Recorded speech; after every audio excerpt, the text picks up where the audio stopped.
बिस्मिल्लाहिर्रहमानिर्रहीम।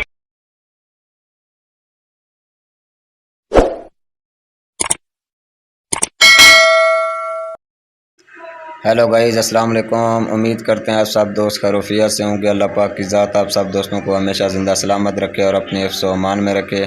आज का जो हमारा टॉपिक है कि अगर हमने टेलनार की सिम पे बैलेंस चेक करना हो तो उसका क्या कोड है, *444#। जब आप ये कोड डायल करेंगे टेलनार की सिम पे कंपनी की तरफ से आपको SMS आएगा कि आपने कितना बैलेंस डलवाया था और आप कितना बैलेंस बचा है। तमाम तर बैलेंस के हवाले से आपको SMS के ज़रिए इन्फॉर्मेशन भेज दी जाएगी। अपना बैलेंस आप *444# पे चेक कर सकते हैं।